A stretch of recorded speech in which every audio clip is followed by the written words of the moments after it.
नमस्ते सबैजनालाई। आजको पहिलो प्रश्न नम्बर 1 विश्वको पहिलो एआई मन्त्री को हुन्? यहाँनिर फोटो रहेको छ, हेर्न सक्नुहुन्छ। यसको सही उत्तर चाहिँ डिएला 2025 सेप्टेम्बर 12 मा नियुक्ति भएको अल्बानिया देशको रहेको छ है। अनि यसको उद्देश्य चाहिँ भ्रष्टाचार नियन्त्रण गर्ने रहेको छ। प्रश्न नम्बर 2 विश्व माटो दिवस कहिले मनाइन्छ? सही उत्तर डिसेम्बर 5। सन् 2025 को नारा स्वस्थ माटोका लागि स्वस्थ सहर, healthy soils for healthy cities. स्वस्थ माटोको महत्त्वप्रति ध्यानाकर्षण गराउने र माटोको दिगो व्यवस्थापनका लागि जनचेतना बढाउने उद्देश्य सहित हरेक वर्ष डिसेम्बर 5 मा विश्व माटो दिवस मनाउने गरिएको। सन् 2013 जुनमा राष्ट्रसङ्घले विश्व माटो दिवस मनाउने घोषणा गरेको।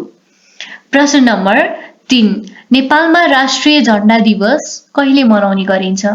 यसको सही उत्तर रहेको छ पुस 1 गते।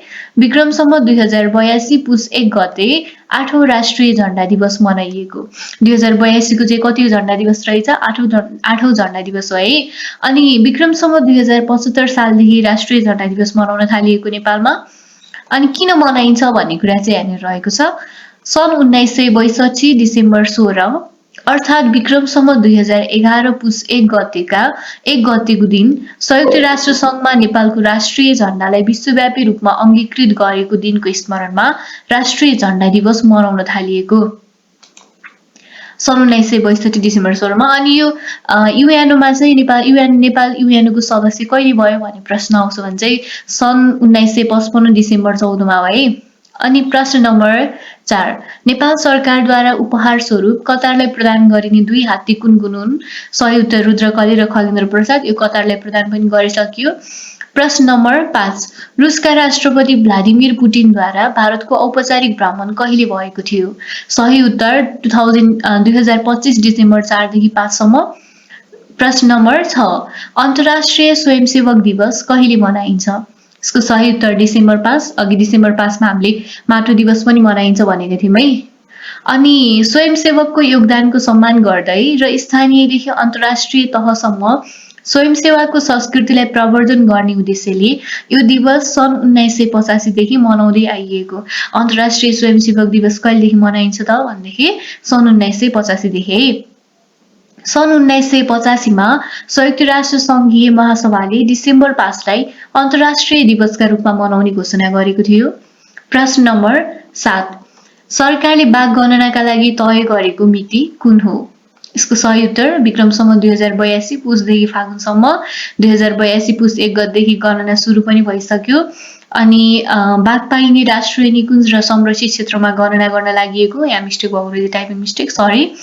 हरेक 4-4 वर्षमा बाघ गणना गरिँदै आएको। बाघ गणना कति वर्षमा गरिन्छ? 4-4 वर्षमा है।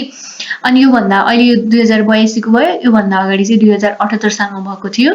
यसअघि विक्रम सम्वत 2078 मङ्सिर 19 गतेदेखि गरिएको गणनामा नेपालमा 355 बाघ पुगेका। हाल चाहिँ नेपालमा कति बाघ छन्? 355 छन्। अब 2082 को जुन फागुनसम्म जुन बाघ गणना गरिन्छ त्यो पछि चाहिँ नयाँ तथ्याङ्क आउँछ है।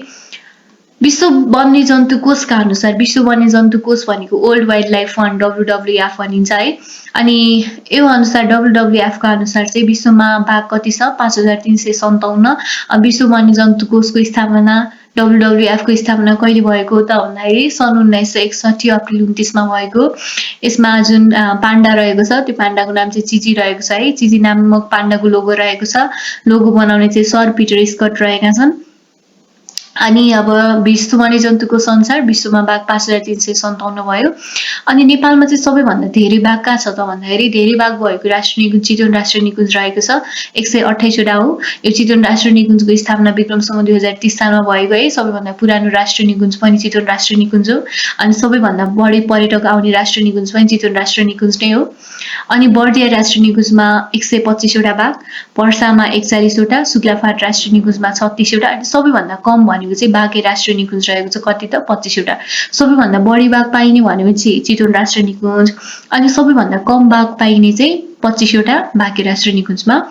प्रश्न नम्बर 8 आर्थिक सर्वेक्षण 2081-82 अनुसार नेपालमा प्रति व्यक्ति रुख संख्या कति रहेको छ? 111 रहेको छ प्रति व्यक्ति रुख संख्या। अब प्रति व्यक्ति वन क्षेत्र भन्यो भने चाहिँ 0.2 हेक्टर रहेको छ है।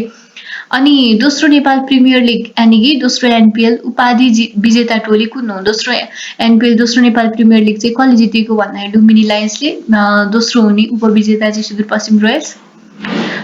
दोस्रो नेपाल प्रिमियर लिग एनपिएल को फाइनलमा सुदूरपश्चिम रोयल्सलाई हराएर लुम्बिनी लायन्सले उपाधि जितेको। जितका लागि पाएको मात्र 86 रनको लक्ष्य लुम्बिनीले 9 ओभरमै 4 विकेट गुमाएर प्राप्त गरेको। यससँगै लुम्बिनीले एनपिएल को नयाँ विजेता बनेको। पहिलो संस्करणमा जनकपुर बुल्सले सुदूरपश्चिम रोयल्सलाई पराजित गर्दै उपाधि चुमेको थियो। जुन पहिलो एनपिएल भएको थियो त्यसमा चाहिँ जनकपुर बुल्स चाहिँ प्रथम भएको थियो भने सुदूरपश्चिम रोयल्स चाहिँ पहिलोमा पनि दोस्रो भएको थियो, अहिले दोस्रोमा पनि दोस्रो है। अनि यो खेल सञ्चालन चाहिँ कहिलेदेखि भयो भनेदेखि विक्रमसम्म 2082 मङ्सिर 1 गतेदेखि 27 गतेसम्म खेल स्थान त्रिवी अन्तर्राष्ट्रिय क्रिकेट मैदान कीर्तिपुर काठमाडौँ। सहभागी टोली यसमा चाहिँ 8वटा टोली चाहिँ सहभागी भएको।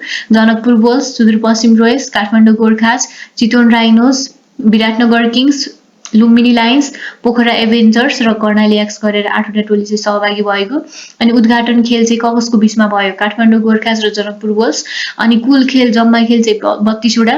यसको आयोजक चाहिँ नेपाल क्रिकेट सङ्घ क्यान मस्कट जित नामक हिउँ चितुवा रहेको छ।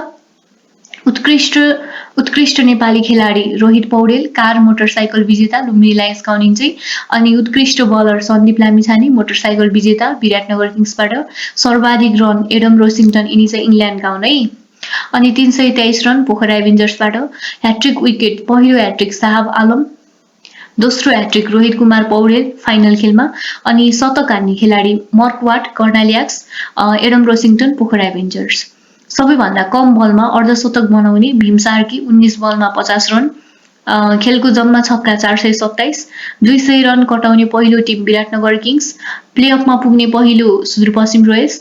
फाइनलमा पुग्ने पहिलो सुदूरपश्चिम रोयल्स। सर्वाधिक रन बनाउने 3 खेलाडी नम्बर 1 मा चाहिँ एडम रोसिङटन इङ्ल्यान्डबाट।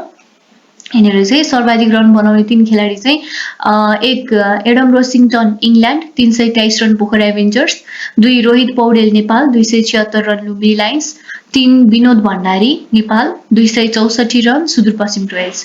सर्वाधिक विकेट लिने 3 खेलाडी 1 सन्दीप लामिछाने नेपाल 17 विकेट विराटनगर किङ्सबाट, 2 Sher Malla Nepal 17 wicket Lumbini Lions, 3 Abinash Bohara Nepal 17 wicket Sudurpashchim royals.